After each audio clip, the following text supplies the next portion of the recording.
Hi, welcome to the official podcast of the WCD. That's a World Congress of Dermatology which will be held in Singapore in 2023. I am Dr. Etienne Wang from the National Skin Centre of Singapore and I am your host for this podcast. You can listen to us on Apple Podcasts, Spotify, Pocket Cast and wherever else you get your podcasts.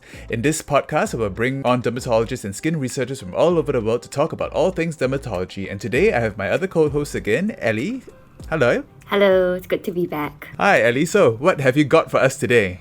So recently I found out this concept or this field called Integrative Dermatology. Have you heard about it before? Not until you told me about it. It's very interesting. What's it all about? So this is a field that's actually based upon the concept that the skin interacts with different organs, for example, the psychoneuroendocrine immune system. So this field of integrative dermatology focuses on an integrative approach to the evaluation and treatment of skin diseases. Can you elaborate a little bit more? How integrated with what? So it encompasses both conventional and complementary medicine.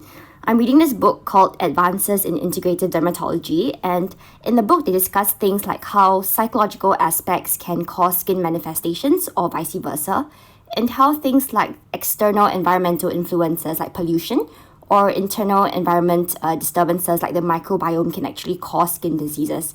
And I feel that it sort of reminded me a bit about concepts in traditional Chinese medication.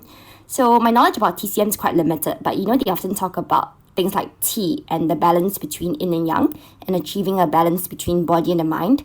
So I feel that it's quite similar to this concept of integrative dermatology, where it's seeing the organ systems interrelate and treating the human body as a whole. Wow, yeah, that seems to bring back a lot of themes about the placebo effect and all that. Do you think that plays a big role in integrative dermatology?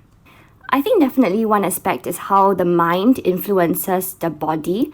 I wouldn't particularly call it just placebo effect, but it could encompass a lot of different things as well. And also in this book, they do look at research and evidences. Some of them are small RCTs about how different interventions that are not just so skin related can actually change outcomes.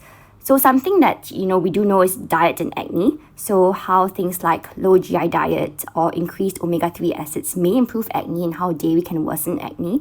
So I think integrative dermatology is a lot more than just maybe mind and skin, but also other things like gut and skin.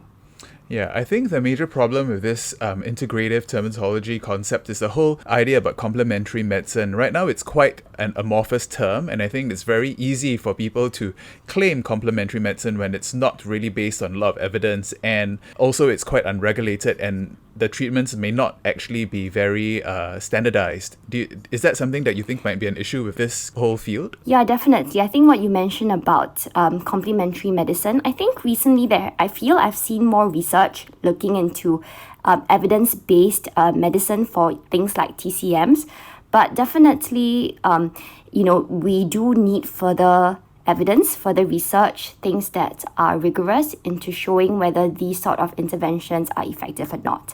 And I think integrative dermatology, because it does encompass conventional aspects, the authors, at least of this book that I'm reading, do quote a lot of evidence and they do highlight areas where evidence is a bit more limited. So I think it is still a bit more scientific than the traditional approach to complementary alternative medication.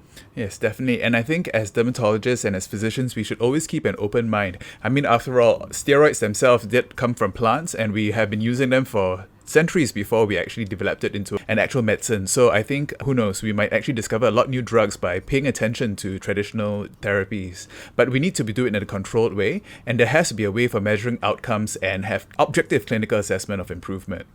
Yeah, fully agree with you on that.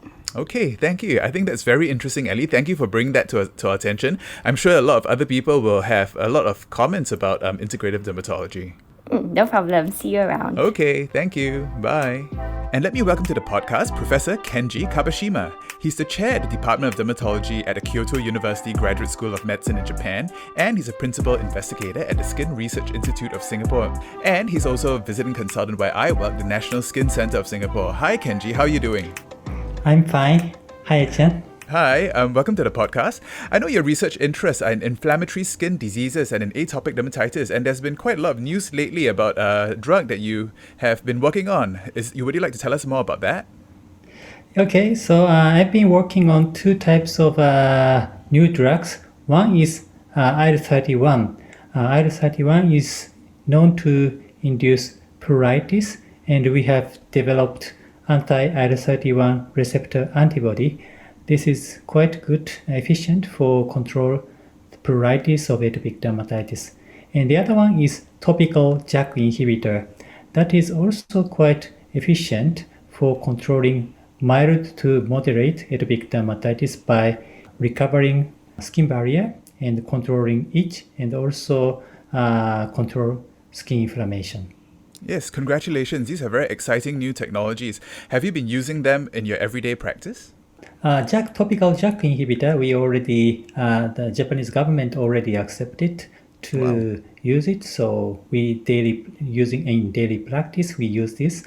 But anti-IL-31 receptor antibody is right now, we finished phase 3 clinical trial, and we are waiting for Japanese government PMDA to use this drug.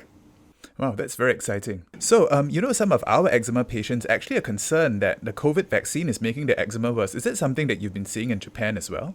Not so severe, but it is, I agree, it is somehow known to public. But personally, I don't see so much. How about you?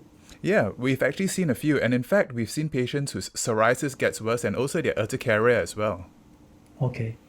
Yeah, it's quite interesting. You're also interested in skin barrier and other inflammatory skin diseases. Do you have any other research that's very exciting at the moment that you can share with us? So we are right now focusing on visualizing skin in a three-dimensionally in a non-invasive manner using new technology called two-photon microscopy.